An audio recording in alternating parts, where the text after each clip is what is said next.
안녕하세요. 모티브 성형외과 박재희 원장입니다.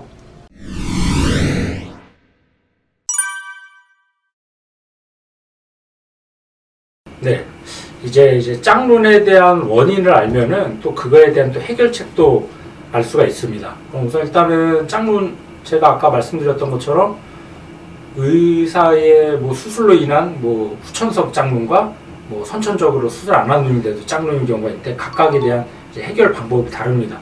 우선 일단 수술로 인한 짝눈은 당연히 그 수술을 해서 해결할 수밖에 없는데 그 원인을 먼저 좀 알아야겠죠. 그래서 일단 좀 간단하게 한번 케이스를 좀 보시면은 이분은 예전에 이제 다른 병원에서 수술을 받았던 케이스인데 짝눈이 굉장히 좀 심하죠. 지금 보면은 쌍꺼풀 높이도 다르고 눈두레님도 달라갖고 이제 검은자의 노출 정도도 다릅니다. 이런 경우는 이제 약간 안면비대증도 좀 있어서 이제 지금 보면 이제 검은자의 위치도 높이도 좀 다른데 그거는 어쩔 수 없지만 쌍꺼풀의 크기라든지 눈뜨는 힘을 좀 조절해서 어느 정도의 짝눈을 교정 충분히 가능하다 생각이 됩니다. 그래서 이분 같은 경우는 지금 보면 오른쪽이 좀 눈뜨림도 좋아서 검은자도 크고 쌍꺼풀도 좀 더 크죠. 그런데 이제 쌍꺼풀이 약간 좀 이제 매끄럽지가 않고 이렇게 두 줄이 생기면서 좀 찌글찌글한데 이런 경우 좀 라인을 다시 잡아주면서 트임도 조금 더 해주면 좋을 것 같고, 이제 왼쪽을 보자면 이제 눈뜨림도 좀 약하고 쌍꺼풀이 좀 작은데 이런 경우는 눈매 교정을 조금 더 해주면서 좀 절개를 통해서 좀 쌍꺼풀이 약간 좀 더 높여줬던 케이스입니다. 그래서 이제 수술 전과 후를 비교해 보면 오른쪽 같은 경우 좀 약간 좀 밑트임을 좀 해주고 라인이 두 줄이 있던 걸 하나로 좀 정리해주면서 라인 앞머리를 약간 좀 더 높여줬습니다. 왼쪽 같은 경우는 이제 검은자도 좀 덜 보이고 쌍꺼풀이 좀 덮여 있어서 좀 절개로 좀 쌍꺼풀을 약간 높여주면서 눈매 교정을 좀 추가로 해서 양쪽으로 어느 정도 좀 짝눈을 교정해줬던 케이스입니다. 보면 이제 쌍꺼풀 수술로 인한 짝눈은 어느 정도 교정이 됐는데 이제 안면비대칭으로 이제 검은자의 위치가 다른데 요거는 좀 남아 있겠죠. 그렇지만 이제 수술로 인한 짝눈은 많이 좀 좋아져서 좀 좋은 결과를 얻을 수가 있었습니다.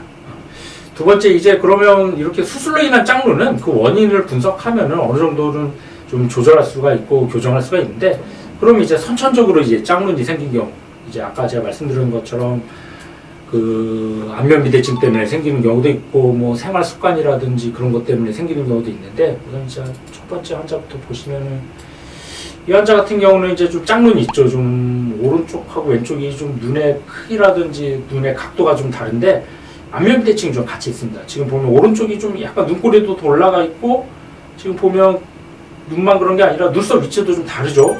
이 환자 같은 경우 오른쪽이 약간 좀 광대도 좀 더 큰데, 쉽게 얘기해서 오른쪽이 좀 뼈가 크면서 좀 높이 있는 그런 이제 환자입니다. 이런 경우는 사실 수술한다고 올라갔던 뼈가 내려오거나 그러진 않겠지만 트임의 각도라든지 눈매 교정을 통해서 좀 짝눈을 좀 덜 짱처럼 보일 수 있게. 그래서 지금 보면 우선 일단은 좀 검은자가 좀 많이 안 보이니까 눈매 교정을 통해서 좀 검은자의 노출 정도 늘려주고, 두 번째 이제 특히 이제 오른쪽이 좀 눈꼬리가 좀 많이 올라가서 짝눈이 더 심해 보이는데 약간 뒤트임이라든지 밑트임을 통해서 좀 약간 살짝 좀 올라간 눈꼬리를 좀 내려줬습니다. 그리고 마지막으로 윗트임 통해서 앞머리도 조금 더 시원하게 해주면 눈이 위아래로도 커지고 좌우로 좀 길어져서 뭔가 좀 자연스럽죠. 눈이 훨씬 더 또렷하고 좀 시원한 눈매. 그리고 좀 짝눈도 보면 여전히 약간 좀 오른쪽이 좀 더 눈꼬리가 올라가 있고 이제 눈이 좀 더 커 보이긴 하지만 그래도 술 전하고 비교해보면 훨씬 더 좀 짝눈도 좀 많이 좋아져 있고 눈도 좀 더 시원하고 좀 부드러워 보이는 인상을 좀 만들어줬던 케이스입니다. 지금 보면 이제 눈썹 위치가 좀 다르죠. 요거는 이제 안면비대증 때문에 생긴 이제 짝눈인데 이거는 당연히 남아있을 수밖에 없습니다. 그리고 이제 두 번째 보면은 두 번째 환자도 지금 보면 이제 마찬가지로 좀 짝눈이 좀 있는데 이 환자도 지금 보면 오른쪽이 좀 크죠. 대부분 환자들 보면 한 80에서 90%가 다 오른쪽이 좀 얼굴이 큰 경우가 많습니다. 이게 왜 그러냐면은 이제 좌뇌가 좀 오른손잡이가 많기 때문에 좌뇌가 발달되면 또 반대쪽으로 이제 얼굴은 좀 오른쪽 얼굴이 좀 큰 경우가 많은데, 이 환자분도 지금 보면은 오른쪽이 좀 더 눈이 큽니다. 지금 보면 눈만 그런 게 아니라 눈썹 위치도 좀 다르죠. 오른쪽이 좀 더 높고 폭도 오른쪽 눈썹이 더 길죠. 그러니까 쉽게 얘기해서 이 환자분도 오른쪽이 좀 뼈가 더 크고 더 높은 그런 환자인데, 이 경우도 마찬가지로 눈매 교정 양이라든지 트임을 통해서 이제 쌍꺼풀은 최대한 좀 자연스럽게 만들어줬고, 특히 이제 왼쪽이 좀 안구 뼈가 작아서 눈이 폭이 가로폭도 좁다 보니까 윗트임이나 뒤트임 통해서 좀 더 가로폭을 좀 더 확보해줘서 좀 짝눈을 좀 덜 짝눈처럼 보일 수 있게 그렇게 이제 만들어줬던 케이스죠. 그리고 마지막으로 이 환자분도 좀 보시면은 이 환자분도 좀 짝눈이 제법 심한데 마찬가지로 이제 오른쪽이 좀 더 눈이 크면서 눈꼬리도 좀 올라가 있죠. 마찬가지로 이분도 지금 보면 이제 눈만 그런 게 아니라 눈썹 위치도 완전히 좀 다르고 광대 크기라든지 뭐 턱 크기. 그래서 전체적으로 오른쪽이 좀 뼈가 길고 폭도 크고 그래서 약간 좀 얼굴 축이 좀 휘어 보이는데 이렇게 안면비대증 있는 사람들이 상당히 좀 많습니다.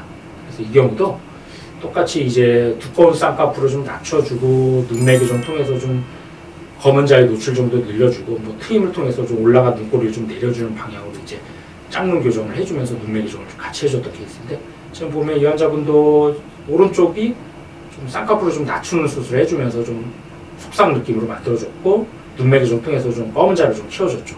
그리고 이제 마지막으로 좀 트임 같은 거 통해서 올라간 눈꼬리 좀 내려주고 뭐 위팀 통해서 가로폭을 확보해 주니까 수술 전하고 비교해 보면 짝눈이 한결 좀 덜 짝눈처럼 보이면서 좀 졸려 보이고 좀 피곤해 보였던 인상도 눈매도 좀 또렷하고 선명한 느낌 그런 느낌으로 만들어줄 수가 있었습니다.